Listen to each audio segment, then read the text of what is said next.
Hey, how are you? Hello there. Good. How are you? I'm okay. I'm here. I'm in Fairview with my mug. Nice. I am in Red Bank with my mug and my hastily made bed and flag and water bottles all over the room Water bottles. because, Throwing water bottles around. yeah, you start drinking one and you get another one and then wait, just in case you finish off those two, you have a third one standing by. So, this is for like bed before you go to bed. This is for like before you start work. And then this one right here is for intruders. If one comes in your room while you're working or, unannounced and you just, so So your apartment is a recycling bin. basically, Basically. I try to live green. So Well, what have you been up it's a to? lie. New? Well, I mean, now that I've finally settled down, in the new digs, I've kind of taken it all in, sat back, done a lot of reflecting on life and everything that's happened, and some of it's come out artistically, like maybe in a couple new songs. Maybe I'm only gonna say maybe because if I say definitely, you'll be like, oh, play them. But Yeah, play them. no. Play them now. For people who don't know you, you are a musician and an actor. So we have done quite a lot together. Yes, yeah. I just call myself an artist just because I've kind of given up trying to figure out what my main thing is, because like it's not that I'm good at everything, it's just I like everything. Yeah, You well, know, like so you dabble in like all of the creative things because you draw yeah, too. like I used to, like I was big into drawing when I was a kid. And then, my mom signed me up for like one art class when I was 7, and because I'm a perfectionist, I thought I sucked and then I never drew again. But every now and then I still kind of, I don't know, I get that random inspiration to do something, which is why like I bought one of these during quarantine just because I was like, oh, this could be fun. And then like Yeah, I have never like did 4 pages. anything. Yeah, I get 4 sketches. It's a nice thought. You're at Hobby Lobby and you're like, art Yeah. supplies. You get all excited and then you spend $100 and then they just sit there and you don't do anything with them. Yeah, it's the thought that counts. Yeah. So then just buy a Christmas present. So Yeah, I mean, yeah, in I my mostly head, I'm painting Starry Night like every day, yeah. I Oh mean, yeah. That's there's a little Van Gogh like living in here, but I don't know. yeah. Yeah. Well, Oh, so hold on. Something actually fell out of it. Hold on. oh no, Maybe I did draw something. Did I draw something? it's a secret note. I It's a did. code. Oh, it's a map It's a map to from like eons the ancient ago world of Matland. I don't know. of yes. Narnia. I'm not even gonna correct it. I'm just gonna no, it's Matland. There is no Narnia. It's always been Matland. Matland. Yeah. That's scary. Mashland. It really is. It's a brain to all of the little pathways inside your head. Yeah. Even I don't know where they go. It's You need quite to terrifying, actually. That doesn't need to get out ever. Seal it up. You said you're working on some new songs? Yes. They're very much so babies. So haven't even cut the umbilical cord on some of them yet. So still a work in progress. But cool. at some point I think it will turn into an album. I keep saying that, like it's like every year. Caleb Doolittle, our mutual friend and producer in Nashville, Hi. keeps bugging me about like when He's he's always like, when are we dropping it? And I'm like, oh, we'll do it next year, or we'll do it next year. Yeah, I've just got so much things on my hands right now, just collecting these water bottles and drawing pictures to Matland. Like we got to do it next year. And so I think though, especially after the Need to Breathe concert, just driving home, I just kind of had this thought where it was like, okay, you keep putting off this one thing for next year. Like maybe now it's next year. Cause like, for me, songwriting is journaling, Oh yeah. which is why I guess I'm also hesitant to play it or record it, because I feel like that's just a super, super raw piece of me that I'm putting in front of people and saying, guess what? I suck. And I think about these things and I really want these things, and these things hurt me the most. And, and then I sing about like whiskey and gasoline and Oh, alcohol. And my parents are like, why do you write about whiskey so much? And I'm like, I don't know. Maybe it's because I'm an alcoholic, Mom. you had a song Um, about that, right? Gasoline. yeah, Yeah, that's gasoline. a great song. Thank you. Yeah, that's great.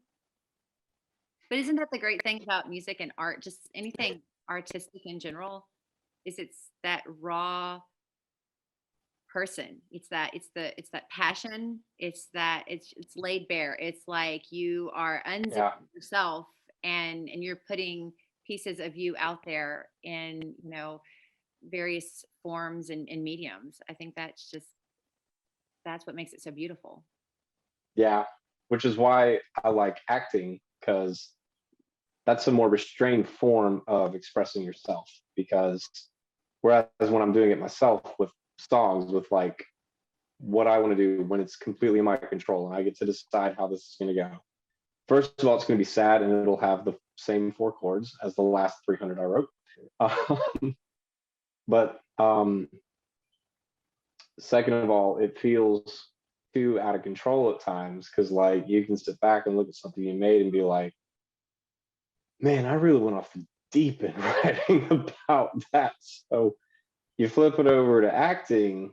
And what I appreciate about that is a controlled form of expression, because for example,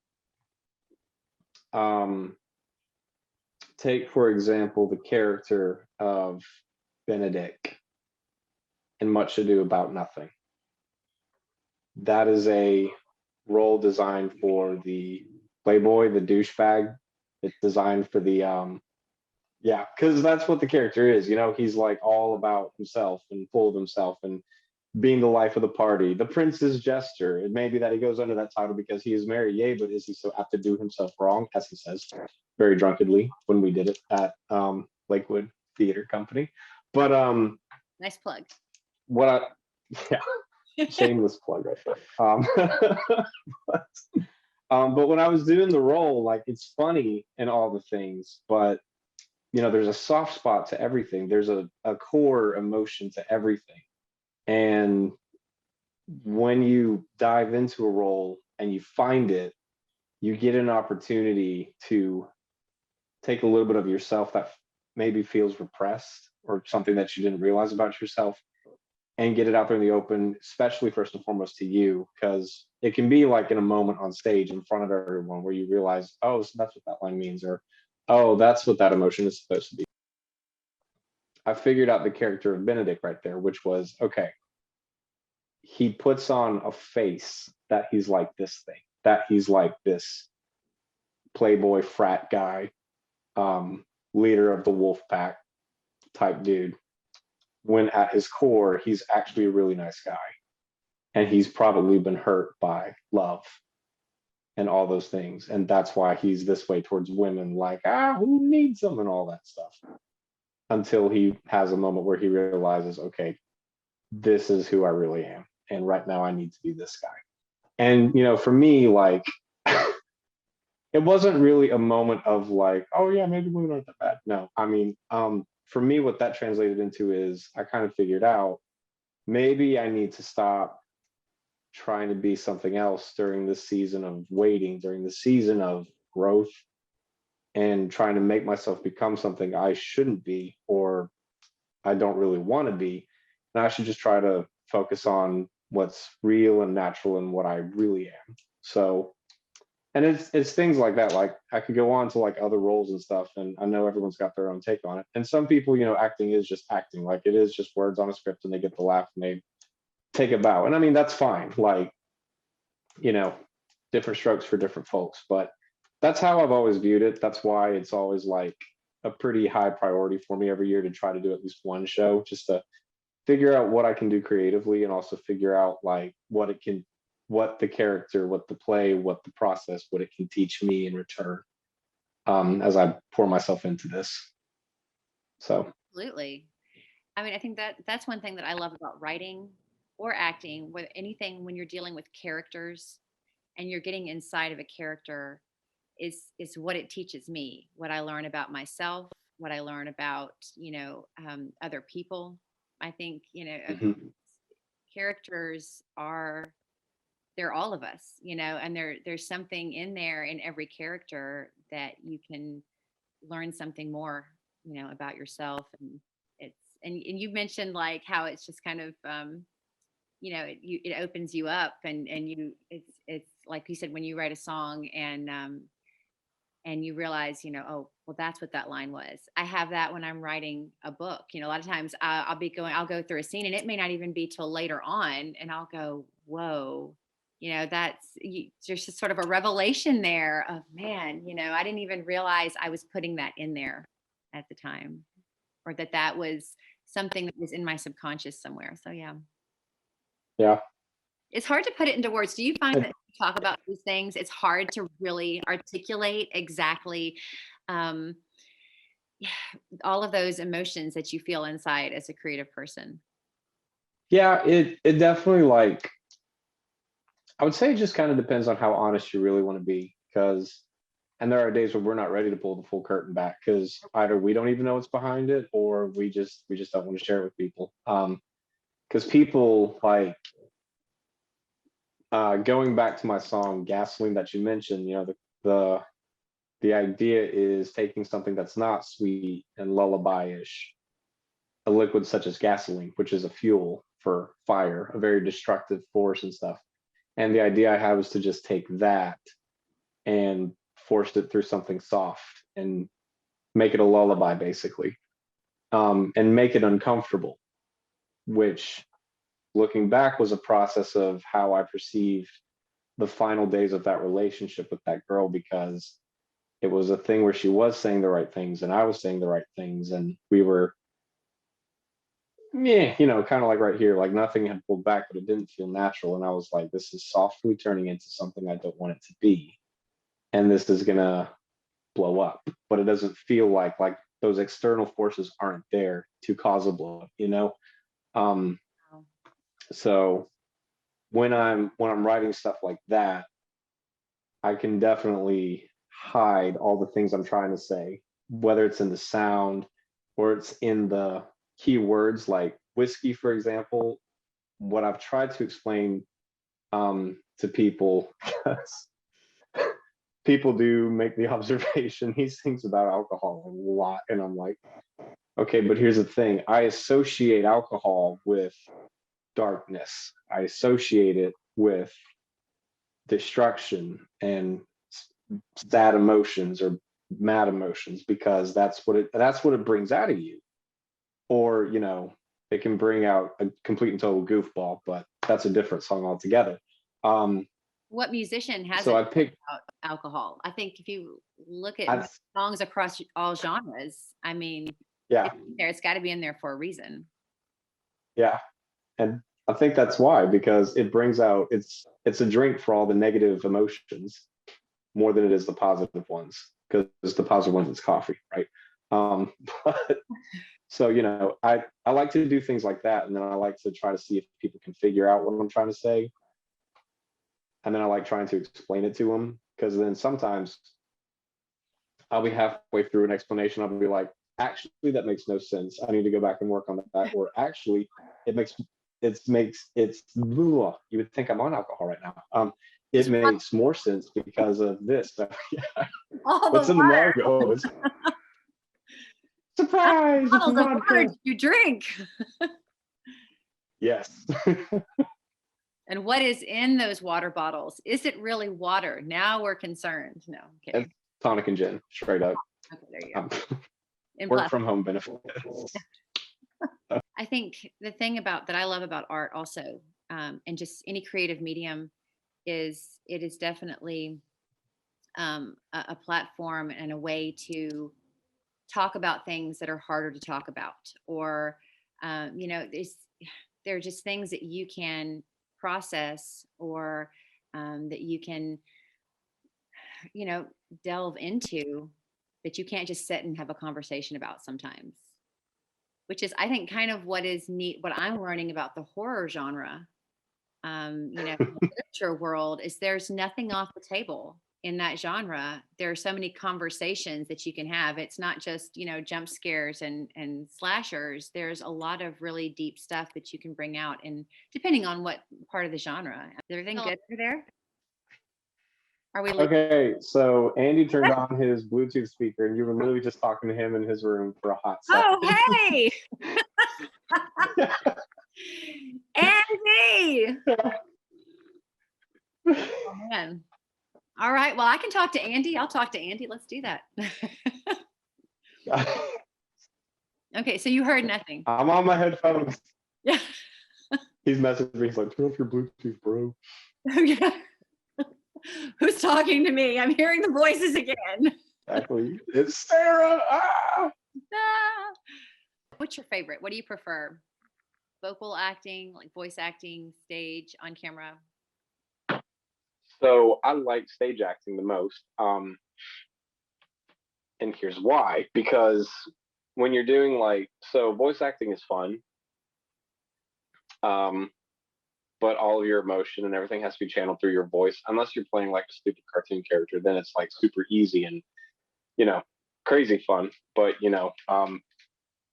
there's like a million people that do that kind of work. So you turn to like audiobooks and more serious things, or commercials, and commercials are boring.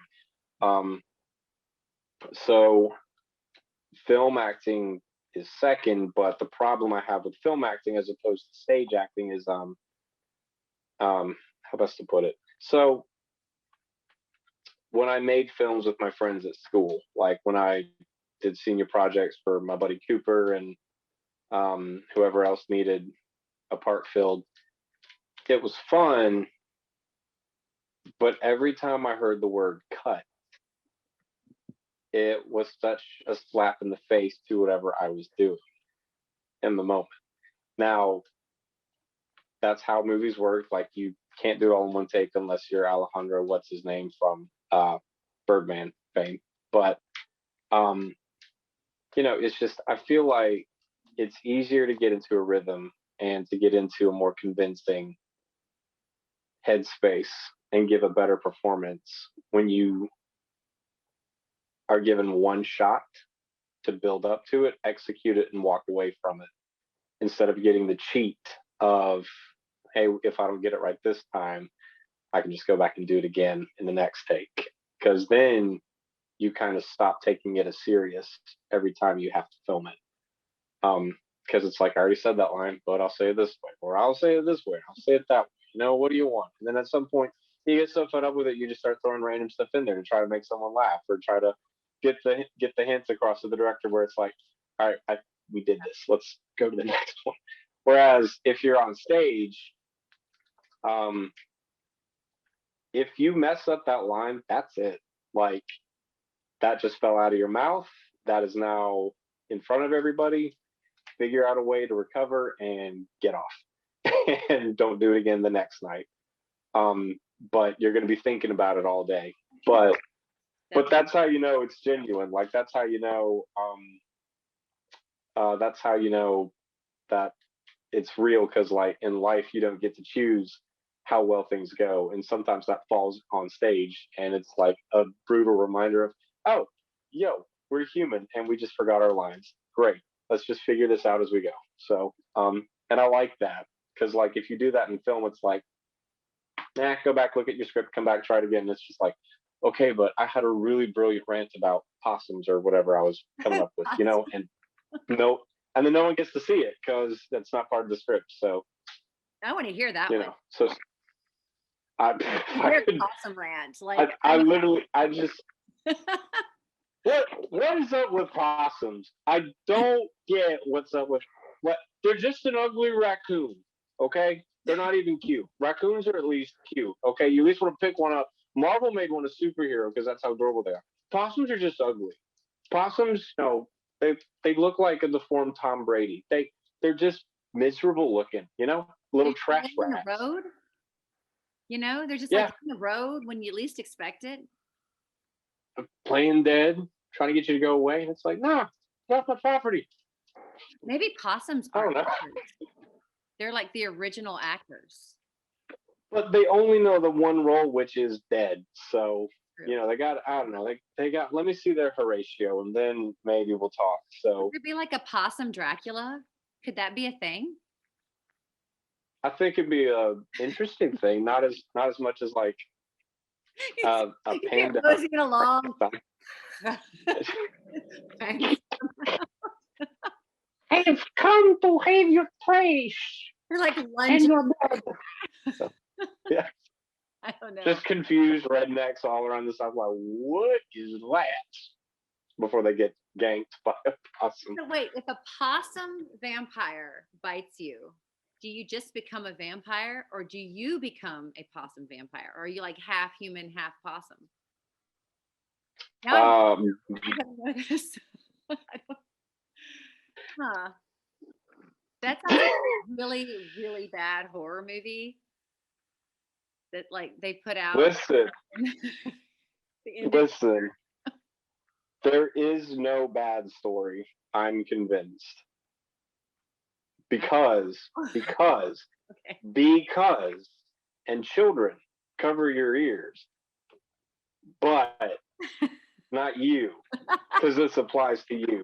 Oh no! So well, no, it does. I mean, okay, but there is this moment every artist has where I'm doing great, there's a moment every artist has where they read something, they watch something, they listen to something, and it just turns on a light bulb for them that basically says, I can do anything. Like, if that thing can become a major this, surely I got a shot. And I mean, I tell people this. Stephen King referenced it in his book. Like, there's always that one book for every author. And, I tell people I'm not going to give away the title. It rhymes with 50 Shades of Hay. But I picked up that book one day just for funsies, just to see what all the fuss was about. And I turned to a random part in the middle of it. I'm not going to repeat the line, but it made about as much sense as a dolphin having a heart attack on a keyboard. And I read the line and I put it back on the shelf, and everything in my head was like, you have a chance. Okay, come on. Like, you've got a shot. So a possum Dracula movie, sign me up. If shark tornadoes can be the next big thing, why not? So, Possum Draculas that get eaten by shark tornadoes. And they're all somewhere, various colors of gray. So. Like, no, seriously, somewhere that movie is probably in production right now, like in pre-production. Like, somebody's writing scripts for that. Somebody's scouting the location. There's a director Directed by cast. Yeah. J.J. Abrams. I guarantee it. I cannot see Abrams directing that. But, if he got desperate, like if all the work ran out, which that's never going to happen. Yeah. Maybe. Although that might be an interesting Guy Ritchie film. Could you imagine like Guy Ritchie directing Possum Dracula Sharknado, the sequel? With Bill Murray as Van Helsing. Whoa. As the Van Helsing type character. Yeah. We're on to something. Now we've got it. Oh man. Okay, so we went from creativity to possum nados. Yes. Vampire possum nados. Possum nados. Oh man. Well, that's something that might give me nightmares tonight. I'm not sure. I'll wake up dreaming about tornado fangs. So we'll see. So the plan was to do a song, but like I said, my walls are napkins. So, but like I said earlier, I'm kind of interested in everything as far as art is concerned. So, I do like acting, I do like writing, whether it's a novel, whether it's a song, whether it's a journal article, because I also write for the Carolina Panthers. Something I got into about 6 months ago was poetry, because I ran into this wall of like, I have so many brilliant lyrics, and I have no music I can put them to. And it was just frustrating because like I would write choruses, I'd write verses, and then when I sat down with the guitar, it's like there's just nothing. And so I had a lot of songs go to this like the island of forgotten songs or never written songs, and just kind of died. And eventually, I forget what I was writing about and how they were supposed to go and all that stuff. And then I was reading Instagram posts one day. Or no, not Instagram posts. I don't know. I was on some sort of form of social media and I saw a poem like scroll by, and then I kept going, and then I saw another one and I scrolled by and I kept going, and then I went to a different app and I opened up that app, and then it had a picture, like one of those photos where you fit a poem into it. And so I clicked on it. I was like, okay, this is interesting. Like, I feel like I'm listening to a song, but it doesn't have words, or it doesn't have music, and it also doesn't rhyme. So I feel like this is just a song that fell apart, and that's just what it is. And so I tried it, and I actually really enjoyed it. It's still hard because like my first instinct is to go put music to it or see what I can do with it. But I do at some point want to try reading them live, and like live readings and stuff. Those things at coffee shops where you just sit around and go like that. So with hipsters and whatnot. So I've actually got two, and I'm not going to be all mystical about it. I'll tell you straight up what they're about. The first one's called Coffee. Yeah, yeah, and it's about coffee. Well, I love already, so yeah. But but it's about coffee, but it's a lot of it has to do with first loves. Her coffee was strong, almost as strong as the wind. A taste I was unfamiliar with, a person I knew well enough. An evening I will never forget, a drink that stole my taste buds, strong and smooth like the wind in spring. She said she could make more, as sweet as the rain, and the conversation that followed was sweeter than that. Her eyes were green and her voice like summer, her coffee stronger than the wind. Her coffee with sugar awakened some senses, her laugh and honesty awakened others. In truth, I wanted her to awaken a few things more. Hopefully, I awoke the same things, whatever they were. She asked me to dance, she asked me to dine, she asked for a photo. I asked for nothing. All I wanted was there between the music and the dishes, and of course, the coffee that followed. Her coffee was strong, my heart was weak. As the reeds blow in the wind, so I bent to her smile. She admitted she was the same, she thought. So I accepted her thoughts, unfortunately as truth. Across the summer, as sweet as her creamer, I waited for the chance to dance some more. The moment I captured what I had hunted for so long, all while drinking coffee and laughing at life. When autumn arrived, so did I, with a love that was hers, but for her only the seasons had changed. Her heart was never mine, just her tea, and I was left without an answer. Now she has a husband who drinks her laugh, and I have since forgotten her name. But first loves never leave as much as we forget, and coffee has never really tasted the same. She once made me a coffee, as strong as the wind, like the wind it was here for a moment. I was a fool for chasing the wind, always have been, always will be. it's beautiful. Thank you. That was like the first one I read where I was like, okay, this is actually a lot of fun to do. So I had several inspirations for that one. But Everyone can relate to that in some way. There's something in there mhm. that we've all experienced at some point. So Yeah, this one's a little bit more. What's the word? I've said raw like 57 times tonight, but this one's a little bit more raw because I literally came up with it at work, working at Publix, and as soon as I got home, I wrote it down. It's about male depression through the eyes of like a fantasy novel. So called The Island of Glass. Okay. So put your party hats on, people. That's my party. Yeah, keep that on your head while I read this thing. Please, dude.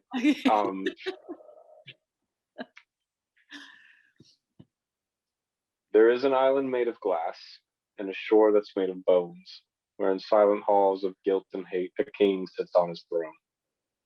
Quietly amidst the ravens he sits upon his throne. He knows his island is made of glass, and he knows he is alone. No one knows how he got there, all alone and full of dread. He went to war for finer things, but now those things are dead.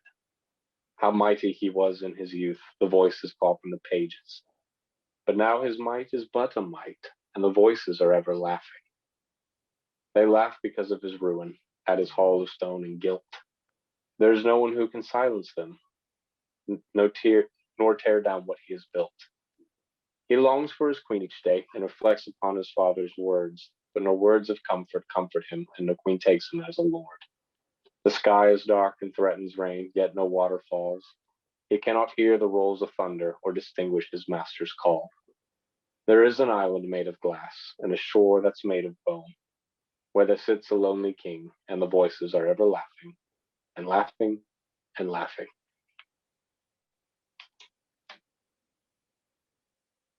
And laughing and laughing. It just keeps going for like another 37 minutes while a single chord from the guitar is plucked. So Jared let us screams in the background. But wow. Yeah, there you go. Merry Christmas. No, you should frame that. You should print that out and frame it like on parchment or something. That was awesome. All right. Well, tell us where we can find you. What's up? What are your social medias? Where do you want people to find you at? Where do you want to be found? Do you want to be found? Do you want to be held hostage? No, I just moved. Leave me alone. So you can find me on Twitter at Matt Bryan's Life. I don't really post anything interesting there. It's mainly just me ranting about sports. So if you want more like artsy things or updates on what I'm doing, fiction_fighter. That's my Instagram. I might change it to like whiskey words or something like that. But Fiction Fighter is me on Instagram, so go follow me there. Matt B. Redding, that's my Cash App. Send me all your tips. I need rent money. Facebook is the best way to keep in touch with me, and I've got 2 pages, Matthew Redding Music, or you can just send me a friend request. I'm not stingy, so if I get like 500 friend requests, though, we are going to have a sit-down talk about, okay, listen, boundaries, and here's a new page. But I'm not that famous yet, so, that's just the best way to stalk me, I guess, since I'm not going to get left alone, so, No, and especially not after possums and tornadoes have now. Yeah. Picture. J.J. Abrams hit me up. Yeah, for We're real. going to make this a thing, so. Call me too. I'm ready.